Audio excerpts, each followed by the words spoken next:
Dear students, welcome to Educate. Today we will be studying partnership and the chapter will be dissolution of a partnership firm. Partnership का dissolution मतलब partner के बीच में reconstruction हो जाता था।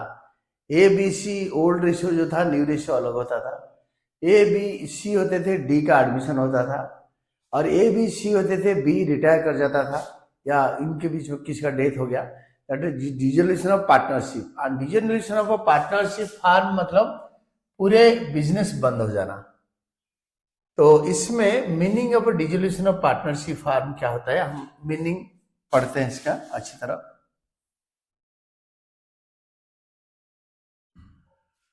Dissolution of firm means business of the firm is closed and the firm is dissolved. As a result, the economic relationship among the partners ends.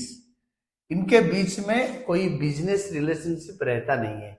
पैसे लेन then का जो रिलेशनशिप है, इकोनॉमिक रिलेशनशिप खत्म हो जाता है।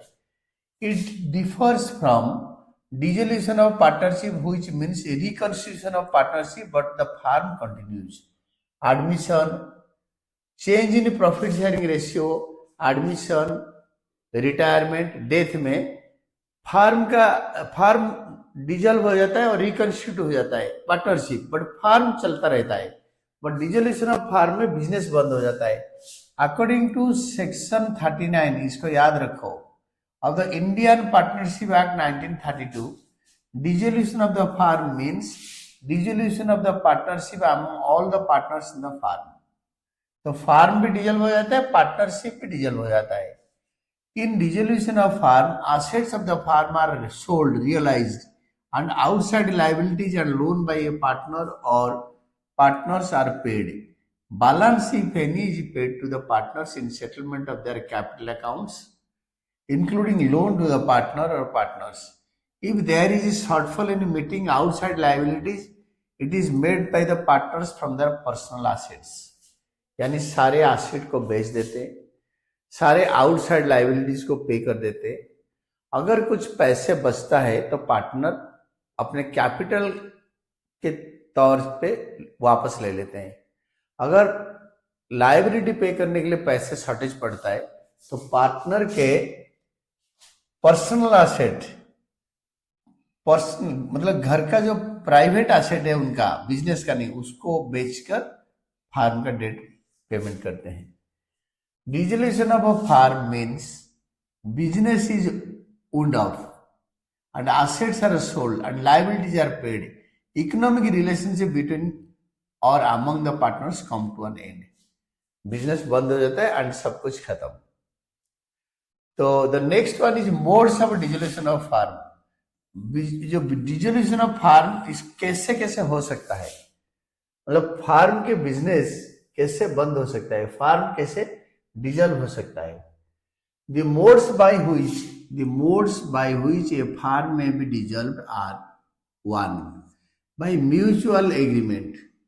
A firm may be dissolved when all the partners agreed for its dissolution. जैसे ए B C तीन पार्टनर है, इन तीनों ने एग्री कर लिया कि चलो बिजनेस बंद कर देते हैं। म्यूचुअल एग्रीमेंट, आपस में कोई लड़ाई झगड़ा नहीं, बिजनेस बंद कर दिए। सेकेंड, कंपल्सरी डिसोल्यूशन, जबरदस्ती डिसोल्यूशन कराना है। ए फर्म में भी कंपल्सरी डिसॉल्व कैसे, दो तरीके में। 1. when all the partners or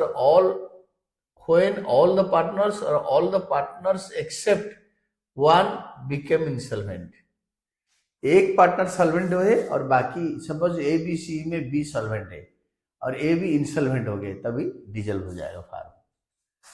B में when business of the firm becomes unlawful, जब बिजनेस इलीगल काम करते हैं तो कंपल्सरली गवर्नमेंट इसको डिसॉल्व कर देता है।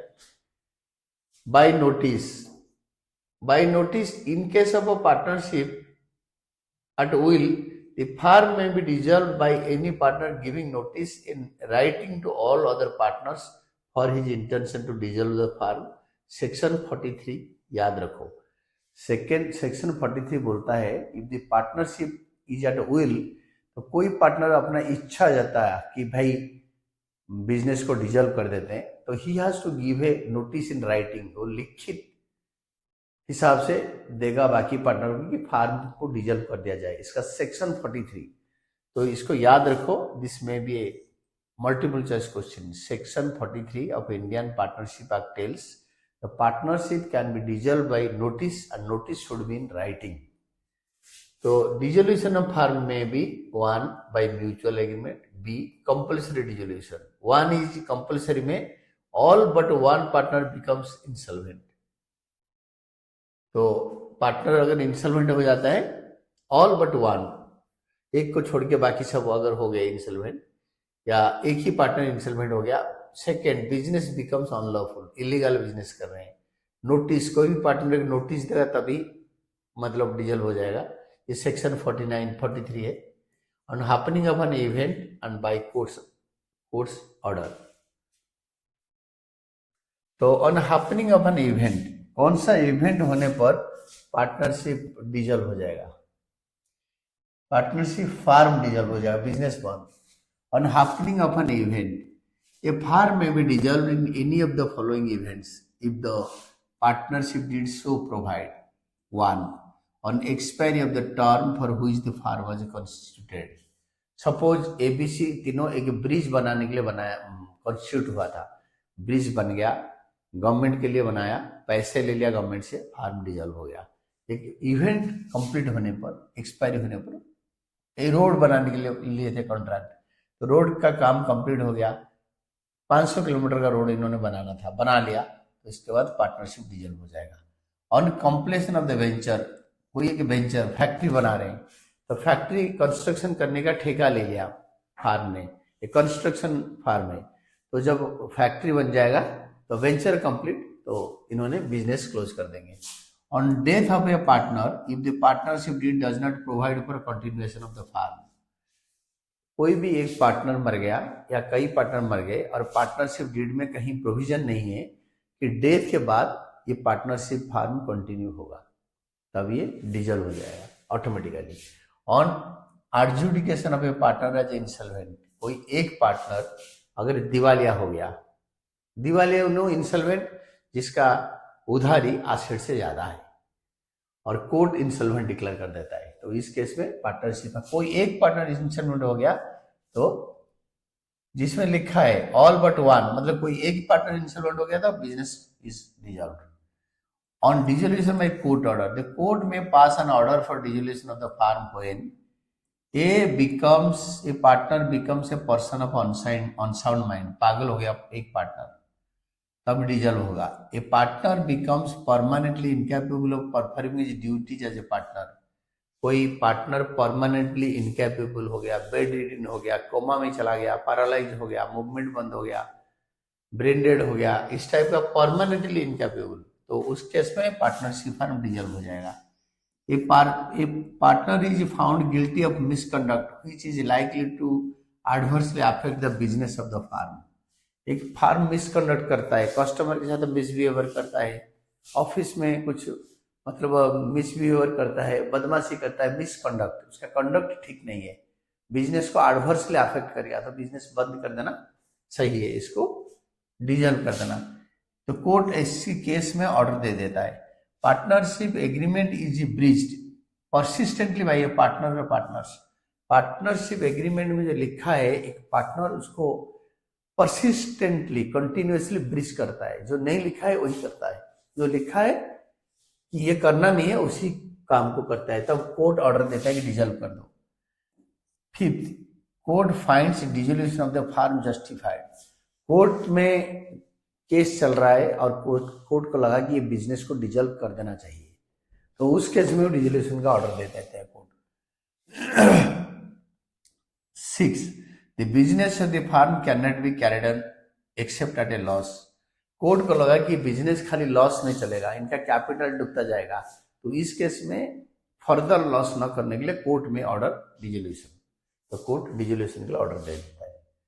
तो डिसोल्यूशन ऑफ अ फार्म और डिसोल्यूशन ऑफ पार्टनरशिप, ये जानना आपको बहुत जरूरी है कि firm difference between dissolution of a firm and dissolution of a partnership.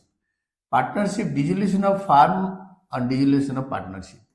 ये दोनों का डिस्टिंक्शन देखो, basis meaning. Dissolution of firm it means closure of the firm and end of the business relationship among all partners. Completely business बंद हो जाएगा, मतलब assets बिक जाएंगे, लायबिलिटी पे कर देंगे, जो बचेगा पैसे बांट के ले जाएंगे, नहीं बचा शॉर्ट पड़ रहा है लायबिलिटीज पे करने के लिए घर से ला के देंगे। और dissolution of partnership it means change in business relationship among all partners. The firm continues its business. Firm business चलाता रहता है, बट इसका कॉन्स्टिट्यूशन जैसे ए बी सी का ओल्ड रेशियो जो था, न्यू रेशियो चेंज हो गया, ये होता है डिसोल्यूशन ऑफ पार्टनरशिप। पुराना पार्टनरशिप डिजल्व हो गया, बट फार्म चलेगा। एडमिशन, रिटायरमेंट, डेथ, ये सब में डिसोल्यूशन ऑफ पार्टनरशिप है। Courts intervention it can be either voluntary by the partners और compulsory by court order. Dissolution में कोर्ट का इंटरवेंशन इज ए मस्ट, या वॉलंटरली हो सकता है, दोनों तरीके में।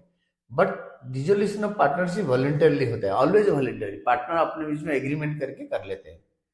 Then business continuation, dissolution of firm में the business of the firm comes to an end, बंद हो जाता है। डिसोल्यूशन ऑफ पार्टनरशिप में business of the firm continues, business firm का बिजनेस चलता रहता है। Closure of a books of account, books of account of the firm are closed, पूरा अकाउंट्स क्लोज कर देते हैं, बिजनेस इज डिजॉल्व्ड। और यहाँ पे डिसोल्यूशन ऑफ पार्टनरशिप में books of accounts of the firm need not be closed, इसको close करने की जरूरत नहीं है, ये कंटिन्यू करता है business. Assets and liabilities, dissolution of firm में assets of the firm are realised and liabilities are settled. Asset को बेचते हैं, लायबिलिटी को पे कर देते हैं। The balance amount if any is distributed among all the partners, अगर कुछ पैसे बचता है तो सारे पार्टनर अपने एग्रीड रेशियो में ले लेते हैं। बट डिसोल्यूशन ऑफ पार्टनरशिप में assets of the firm are revalued, liabilities are reassessed, the gain और प्रॉफिट और loss due to it is distributed among the partners in their old profit sharing ratio. हमेशा dissolution of partnership में revaluation account बनेगा और उसमें profit और loss old ratio में share होगा। Then economic relationship, dissolution of firm में economic relationship between और अमंग द पार्टनर्स एंड्स, बंद हो जाता है। डिसोल्यूशन ऑफ अ पार्टनरशिप में इकोनॉमिक रिलेशनशिप बिटवीन और among the partners changes. Then effect होता है dissolution of a firm also means dissolution of firm also means dissolution of a partnership. Next होता है डिसोल्यूशन ऑफ अ पार्टनरशिप, मतलब dissolution of firm means dissolution of partnership. Firm बंद हो गया तो partnership भी बंद हो जाएगा अपने आप। Dissolution of partnership does not mean dissolution of the firm, इसमें फार्म चलता रहता है। तो settlement of account, next is settlement of accounts. Account कैसे सेटल करते हैं, अकाउंट्स कैसे सेटल करते हैं।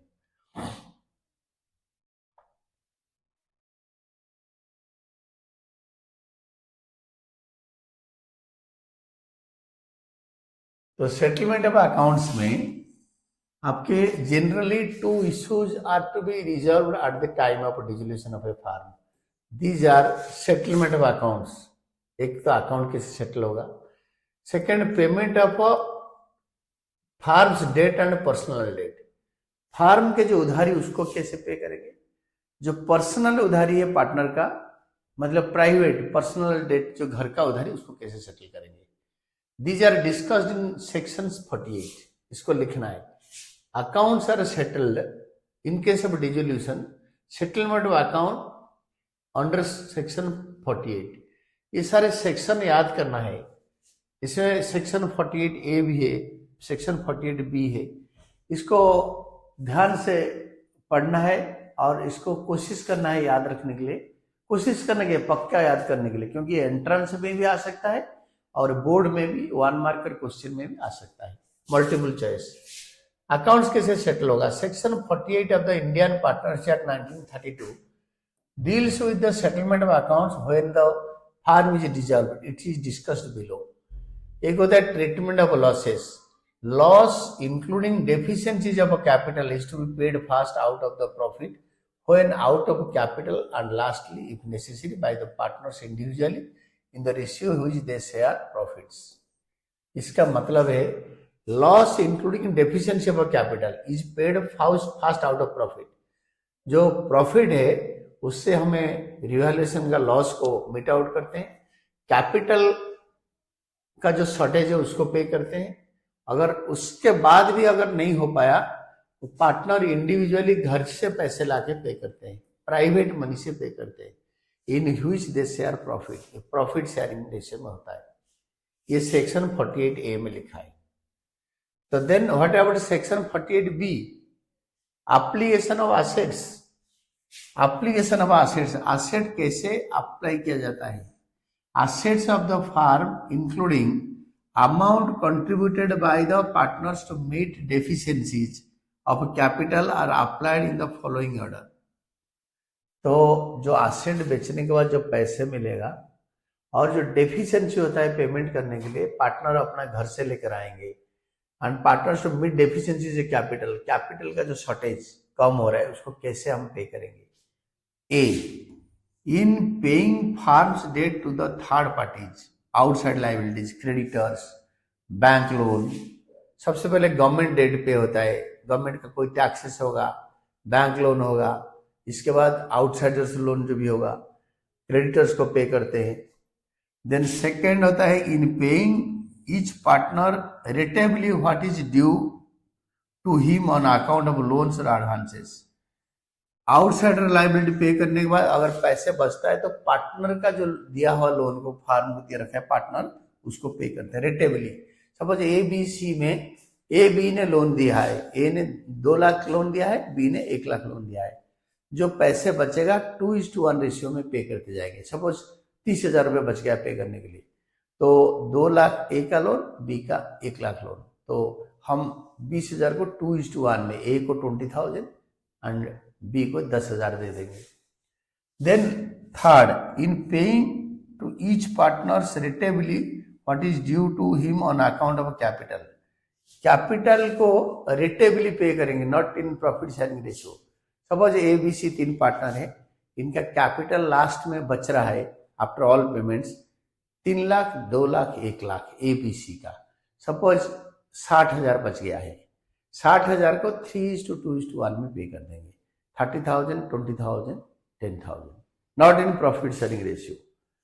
देन डी में द रेसिड्यू इफ एनी, अगर कैपिटल पूरा पे करने बाद कुछ बचेगा, is distributed among the partners in their profit sharing ratio. Last में जो पैसा बचेगा उसको प्रॉफिट शेयरिंग रेशियो में पे कर देंगे।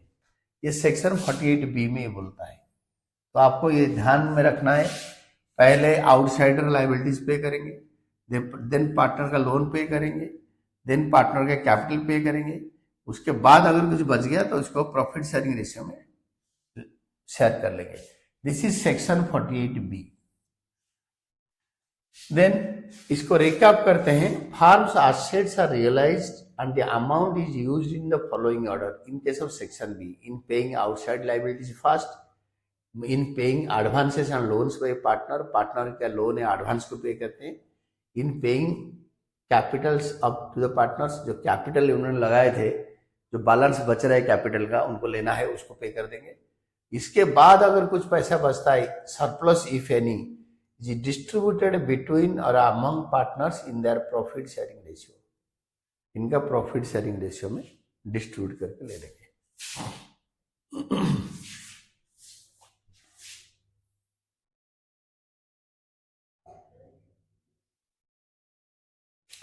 तो एक इलस्ट्रेशन करेंगे एक एक करके। Firm of XYZ was dissolved on 1st April.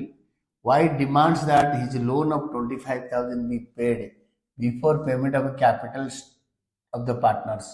But XZ are not of the view that capitals be paid before the payment of Y's loan. Who is correct?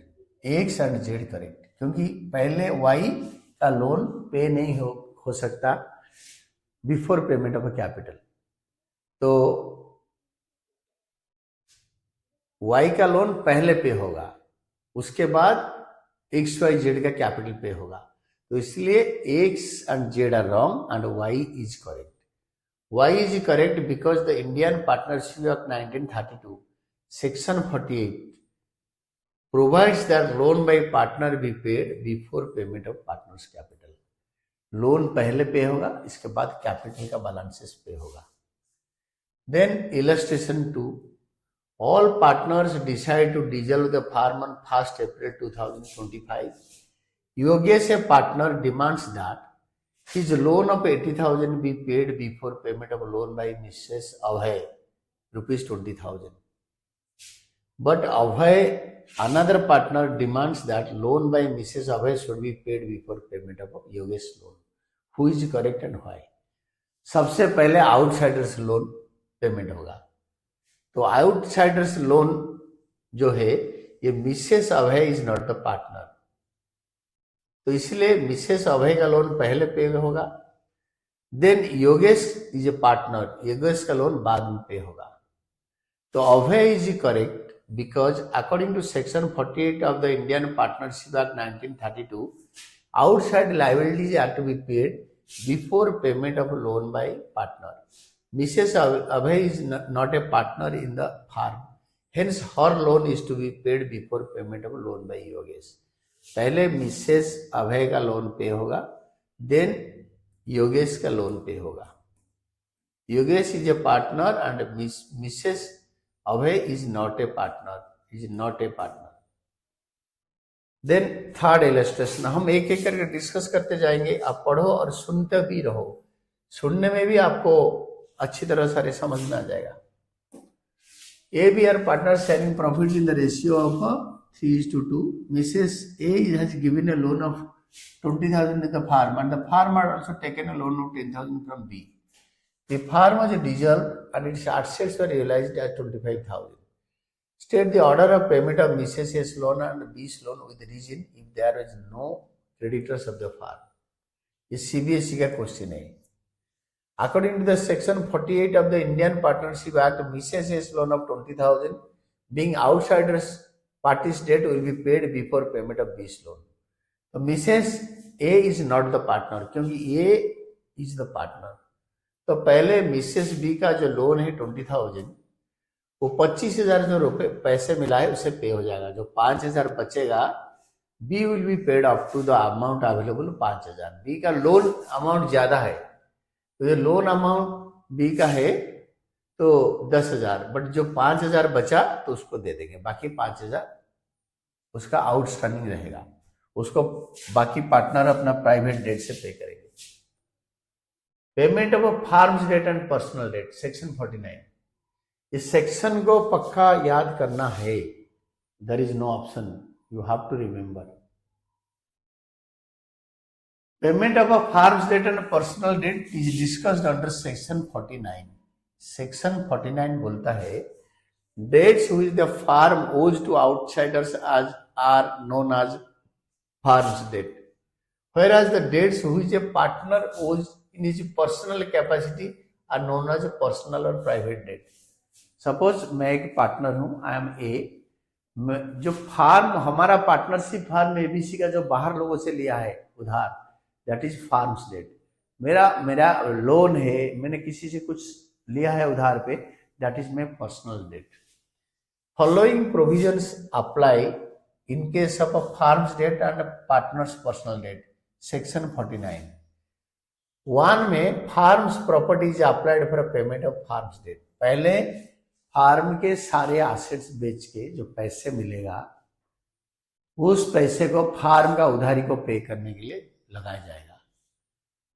Second में personal property of each partner is applied first towards payment of his personal debt and surplus if any is applied towards payment of farms debt. Partner अपने घर का जो उधारी सब अपने assets बेचने के बाद घर के जो प्राइवेट उधारी है, पर्सनल कैपेसिटी में जो लोन लिया था या उधार लिया था, उसको पे करने हुए तो कुछ पैसे बचेगा तो वो फार्म का डेट को पे करने में लगाएंगे. Difference between firm's debt and personal debt. Basis meaning क्या है? फार्म का डेट है, firm debt means the debt owed by the firm to outsiders. Partnership firm बाहर लोगों से उधार लिया है. पर्सनल डेट क्या है? Personal debt means debt owed by a partner as individual to any other person other than for business. Business के अलावा और कोई पर्पस के लिए अगर लोन लिया है तो पार्टनरशिप फार्म के बिजनेस के अलावा अपना घर का जरूरत के लिए और किसी भी रीजन के लिए लिया है, बट फार्म के लिए लिया नहीं, वो होते हैं personal debt. Liability, firm's debt में all partners are liable jointly and severally for firm's debt. Firm के उधारी के लिए हर पार्टनर जॉइंटली एबीसी तीनों commonly responsible to pay, liable to pay firm's debt, whereas और इंडिविजुअली भी हर एक पार्टनर भी लायबल है कि इसका फार्म डेट पे करेगा। और पर्सनल डेट होता है concern partner is personal liable for his personal debt. तो जो पार्टनर पर्सनली प्राइवेट डेट लिया है अपने घर के लिए तो वो अपना डेट खुद पे करेगा उधारी। Application of firm's property, firm's property is applied first payment of firm's debt, अगर बचेगा घर का डेट पे करेगा। और पर्सनल डेट में share of the concern partner is in excess of firm's property over firm's debt can be applied for payment of personal date.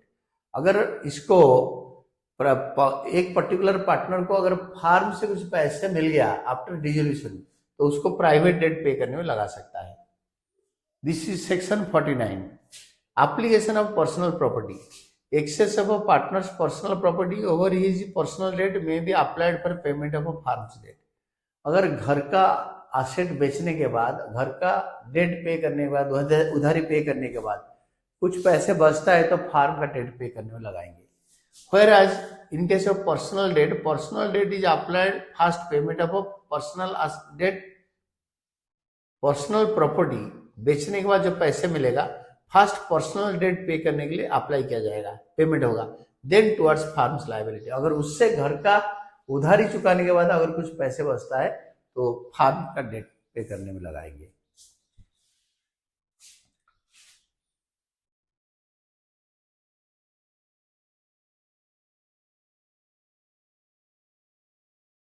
Then accounting on dissolution of a partnership firm, accounting on dissolution of a partnership firm।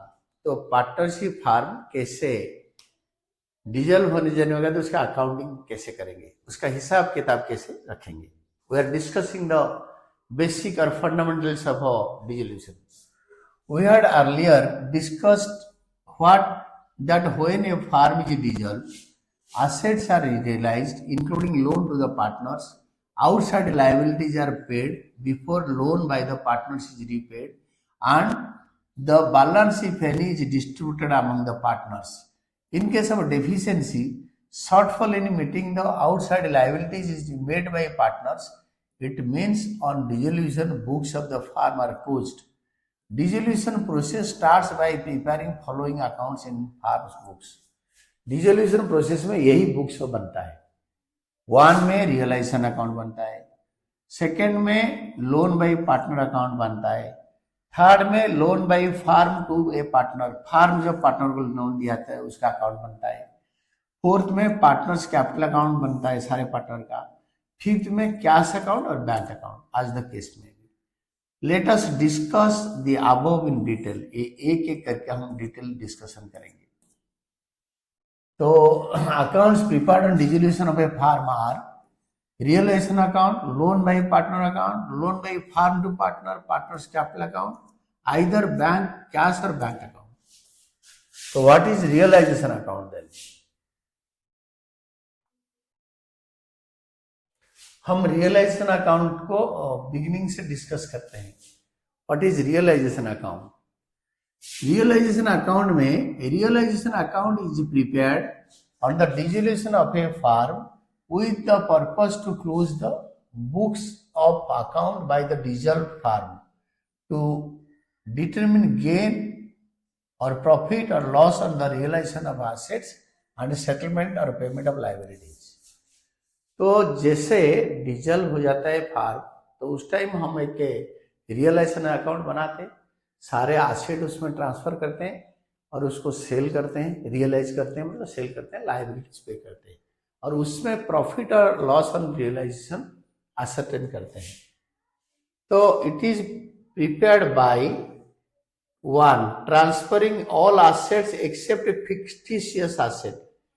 Fictitious asset transfer नहीं करते, advertisement suspense account, profit and loss account, debit balance, preliminary expenses, ये तीनों fictitious asset होता है। Loan to partner भी transfer नहीं करते। Loan हम जो पार्टनर को दिया है वो भी एसेट है, उसको ट्रांसफर नहीं करते। कैश और बैंक जो बिकता नहीं, रियलाइज मतलब सेल, जो सेल नहीं होता, cash bank to the debit side of the account. तो ये एक एक दो तीन चार, ये चारों चीजें ट्रांसफर नहीं करते। fictitious assets being losses are transferred to debit of the capital accounts of the partners in their profit sharing ratio। तो फिक्टिशियस एसेट जैसे एडवर्टाइजमेंट सस्पेंस अकाउंट है, ए बी सी तीन पार्टनर है, तो A's capital account debited, B capital account debited, C capital account debited to fictitious asset, old ratio में transfer कर देते हैं। And there is only one ratio, profit sharing ratio, old new same ये। Loan to a partner is retained in a separate account and the amount is either received from him or transferred to partner's capital account। अगर वो पैसा देता है, suppose B ने loan दिया है, तो सपोज इसमें कैश अकाउंट बनेगा, बी ने लोन लिया है फार्म से, तो 20 लोन पैसे दे देगा, तो इसको 20 लोन यहाँ लिख देंगे, 20 लोन 10,000, 10,000। अगर बी पैसा लोन नहीं दे पा रहा है तो 20 कैपिटल अकाउंट के डेबिट में लिख देंगे, 20 कैपिटल अकाउंट के डेबिट में लिख देंगे टू 20 लोन। ये होता है इसका हिसाब। तो आगे समझाऊंगा इसको अच्छी तरह। सेकंड में ये जो अगर बी लोन लिया है फार्म से, दिया नहीं है, और वो पैसे दे नहीं पा रहा है, तो उसको बैंक का कैश अकाउंट में ट्रांसफर ना करके कैपिटल अकाउंट में ट्रांसफर करेंगे। ये एक शॉर्ट टाइप क्वेश्चन भी हो सकता है।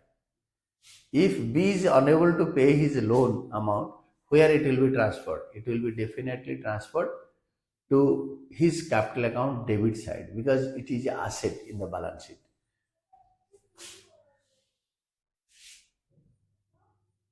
Then third, transferring all liabilities except loan by partner's account and partner's capital account to be the credit of the account। तो रियलाइजेशन अकाउंट का क्रेडिट साइड में सारे लाइबिलिटीज ट्रांसफर कर देंगे। पार्टनर ने कोई लोन दिया है तो वो बैंक या कैश के क्रेडिट में ट्रांसफर हो जाएगा और पार्टनर्स कैपिटल अकाउंट ट्रांसफर नहीं होगा। Amount realised on sale of asset is credited to this account. अगर एसेट सेल होगा तो क्रेडिट साइड में रियलाइजेशन अकाउंट का क्रेडिट साइड में आएगा, by cash account asset realised. Unrecorded asset, कोई एसेट पहले लिखा नहीं था बट वो बिक रहा है, कुछ पैसा आ रहा है। अनरिकॉर्डेड एसेट इफ रियलाइज्ड और taken by a partner are credited to this account. Partner ले गया तो बाय पार्टनर्स कैपिटल अकाउंट। अगर कोई एसेट पहले लिखा नहीं था यहाँ पे और वो बिक रहा है तो बाय कैश अकाउंट या bank account. Liabilities are paid और debited to this account. Liability इधर ट्रांसफर होता है, पेमेंट इधर होता है, टू कैश या bank account liabilities paid. Unrecorded liability are paid और unrecorded undertaken by a partner to pay are debited to this account. कोई लायबिलिटी इधर लिखा नहीं है बट लिखेंगे भी नहीं, कोई एसेट इधर लिखा नहीं है, लिखेंगे नहीं, बट रियलाइज्ड एसेट करेंगे, लायबिलिटी को पे करेंगे to cash account unrecorded liability paid या टू बैंक अकाउंट। कोई पार्टनर बोला कि मैं पे कर दूंगा तो पार्टनर्स ए ने पे कर देगा to A's capital account, realisation account debited to A's capital account. Then seventh one, expenses incurred by the firm and dissolution of firm are debited to this account। कोई भी खर्चा इस account को debit हो जाता है टू कैश और bank account. अगर ए ने बोला मैं पे कर दूंगा to A's capital account, the balance in the account is either profit और gain if total of the credit side of this account is bigger and loss if the total of the debit side is bigger। Credit side बड़ा है तो यहाँ पे profit आएगा, debit side बड़ा होगा तो यहाँ पे लॉस आएगा। गेन और profit in the case is transfer to capital account of partners in their profit sharing ratio. ये प्रॉफिट और ये लॉस प्रॉफिट शेयरिंग रेशियो में ट्रांसफर हो जाता है कैपिटल अकाउंट में। और इसको एक बार और रिकैप कर लेते हैं। Amount realised from sale of asset is credited to realisation account, Unrecorded asset realized or taken by a partner is credited to realization account. Liabilities paid are debited to realization account. Unrecorded liability paid are debited to realization account. Realization expenses incurred by the firm are debited to the account.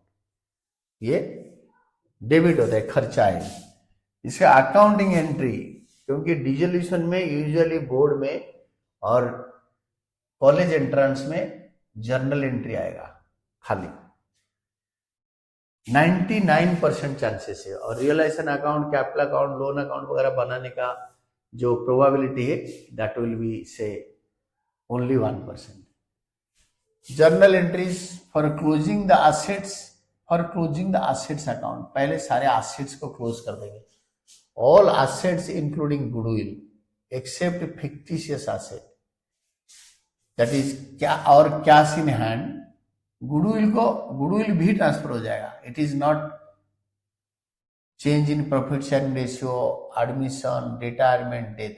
Goodwill जहां पे write up होता है, यहाँ पे capital account नहीं, realisation account में transfer होगा. बेशक बिक भी सकता है, कैश ट्रांसफर नहीं होगा, बैलेंस शीट बैंक ट्रांसफर नहीं होगा, फिक्टिशियस एसेट रियलाइजेशन को ट्रांसफर, रियलाइजेशन अकाउंट को ट्रांसफर नहीं होगा. Current accounts debit balance, capital accounts debit balance of partners and loan to partners are transfer to realisation account, and loan to partners are transfer to realisation account at their book values. As a result, asset accounts are transferred to realization account, are closed. The entry is realization account debited to individual assets account या various assets account. Just like realization account में this is realization account, आपके जो जो asset है realization account में to stock, to land and building, to plant and machinery, तो goodwill, ऐसे एक एक करके सारे जो वैल्यूज है इधर फाइनल कॉलम में लिख दो, या इसको अंदर टोटल करके बाहर एक ही अमाउंट डालो. बेटर है कि फाइनल अकाउंट में डाल दो. Important points to be kept in mind while transferring assets to realisation account. इसमें क्या क्या करना है देखो. प्रोविजन और रिजर्व, प्रोविजन और रिजर्व अगेंस्ट एन एसेट, जैसे आपके डेटर्स में प्रोविजन पर बैड डेट होता है, उसको क्या करेंगे. When an asset is transferred to the realization account, it is corresponding provision or reserve existing in the liability side of the balance sheet is also transferred to realization account. For example, investment exists in the asset side of the balance sheet and investment fluctuation reserve exists in the liability side of the balance sheet. तो to investment debit side में लिखेंगे, to investment, and by investment fluctuation fund इधर आएगा. Likewise to debtors इधर आएगा, और by provision for debtors for doubtful debts इधर आएगा. क्रेडिट साइड में फुल वैल्यू में इधर आ जाएंगे एसेट. प्रोविजन या प्रोविजन आइदर एसेट साइड से लेस करके दिखाया है डेटर का, डेटर का पूरा वैल्यू इधर आएगा और प्रोविजन पूरा इधर आ जाएगा, नेट वैल्यू नहीं. Investments and investment fluctuation reserve are both transferred to realization account. The entry passed is realization to investment. देखो, realization account debited to investment, investment fluctuation reserve to realization. तो realization account में by investment fluctuation reserve to realization.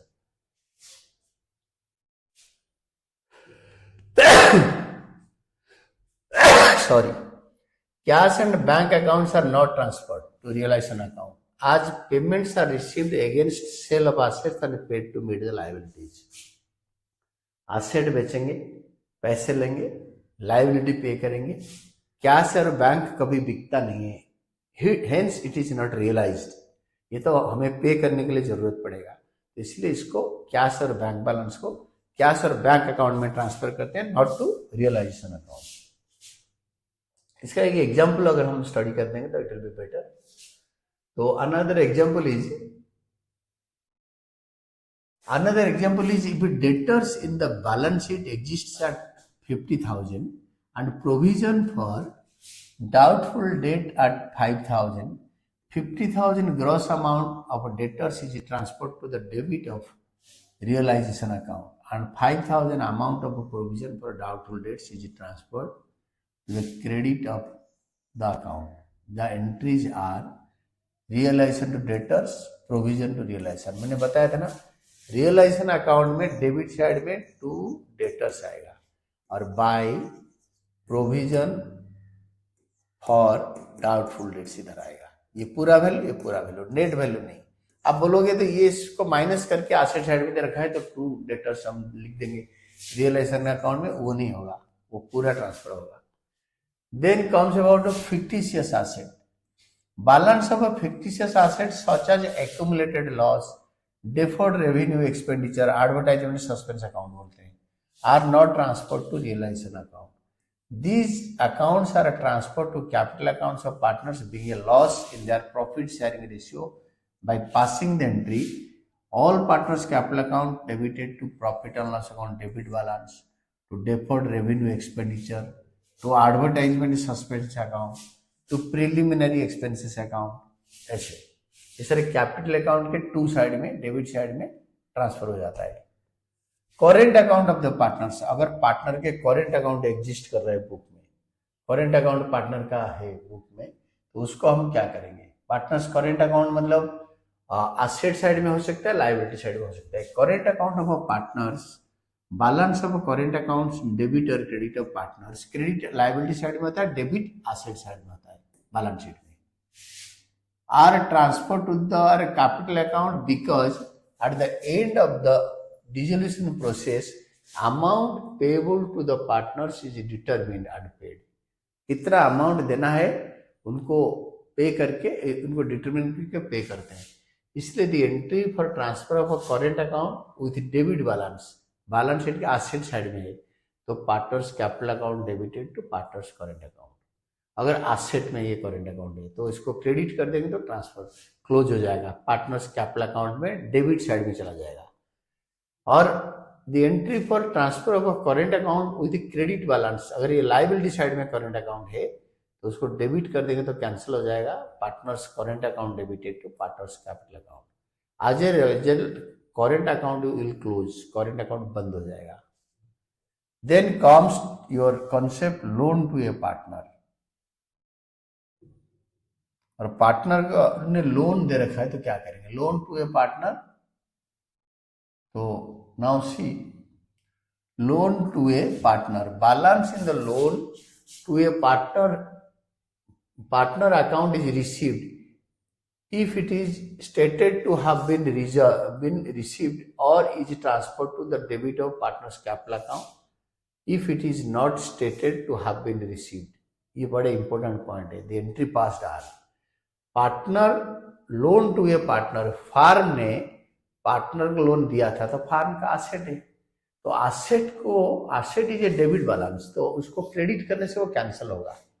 अगर question में बोला है when amount of loan to a partner is received, question में बोला है कि पार्टनर ने लोन का पैसा दे दिया तो कैश और बैंक अकाउंट तो बनेगा to loan to a partner, ये एसेट साइड में होता है, इसको क्रेडिट करने में कैंसिल हो जाएगा, पैसे मिल जाएगा। अगर पार्टनर ने पैसे नहीं दे पाया, इसके ही is insolvent, when the amount of loan to a partner is transfer to capital account, इस केस में क्या करेंगे, पैसे नहीं दे पाए तो उसको कैपिटल अकाउंट को ट्रांसफर कर देंगे, partners capital account debited to loan to a partner. ये एसेट वाला लोन जो लिया था ये दोनों में क्रेडिट हो जाएगा, पैसे देगा तो इधर आएगा, पैसे नहीं देगा तो capital account. For closing the liabilities account, liabilities are outside parties are transferred to realization account by passing the entry। Realisation account बनाया, इसका क्रेडिट साइड में by sundry creditor, by bills payable, by bank loan, by loan from Ram Hari Mrs, ये जो partner है नहीं, partner का wife का loan, brother का लोन, सिस्टर का लोन, सब क्रेडिट में आएगा। तो ये सारे इंडिविजुअली डेबिट करके रियलाइजेशन अकाउंट में क्रेडिट साइड में लिख के टू रियलाइजेशन टोटल अमाउंट लिख देंगे, और इंडिविजुअल अमाउंट हम क्या करेंगे, क्रेडिट साइड में पार्टनरशिप फार्म के जो रियलाइजेशन अकाउंट के क्रेडिट साइड में लिखेंगे। Liabilities to outside parties means liabilities which are firm has to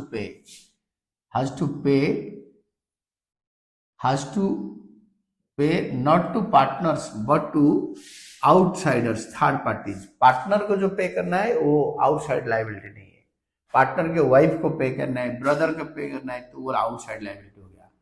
other than partners such as creditors, bank loan, employees provident fund, loan of a partner spouse etcetera. Then important points to be kept in mind while transferring liabilities to realization account।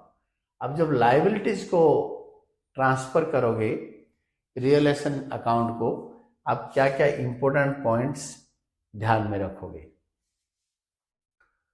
तो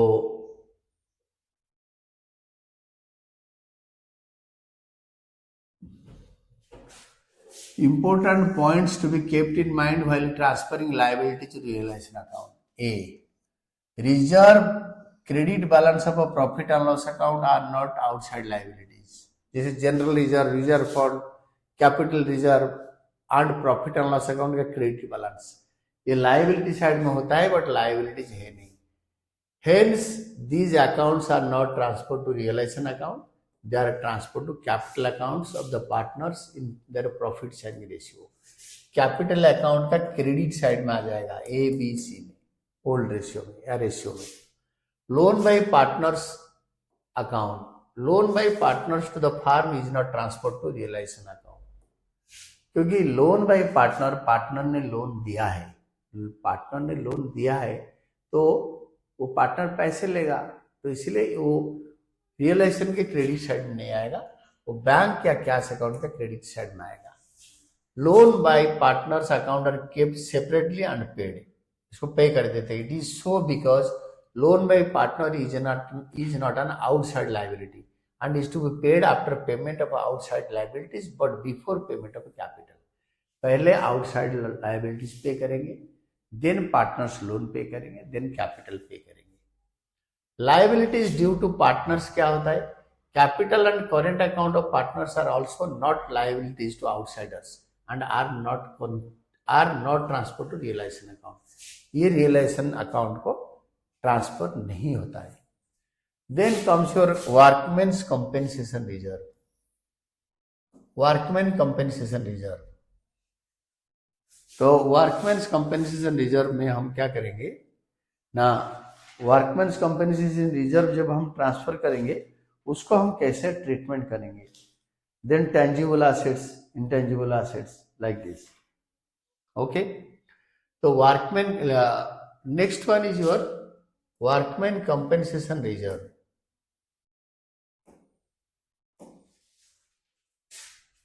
Liability of workmen compensation is less than the amount of workmen compensation reserve। जब workman compensation reserve से workman compensation liability ज्यादा है, कम है, तो amount equal to the liability out of the reserve is transferred और credited to realisation account and the balance of the workmen compensation reserve is transferred to credit of a capital account of partners in their profit sharing ratio।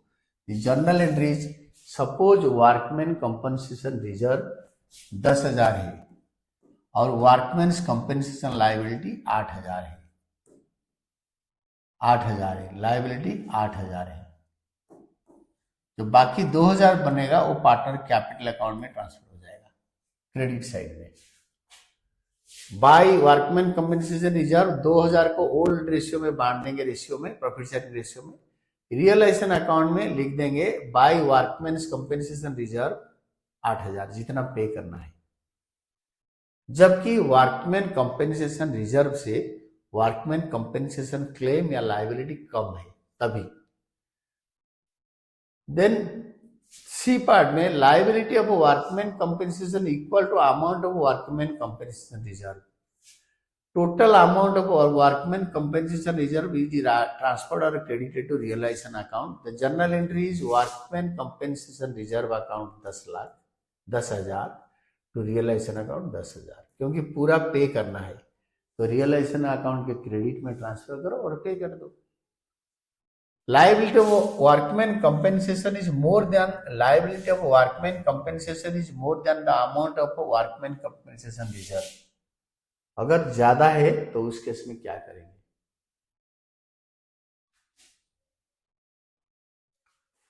Liability of a workman compensation is more than the amount of a workman compensation reserve.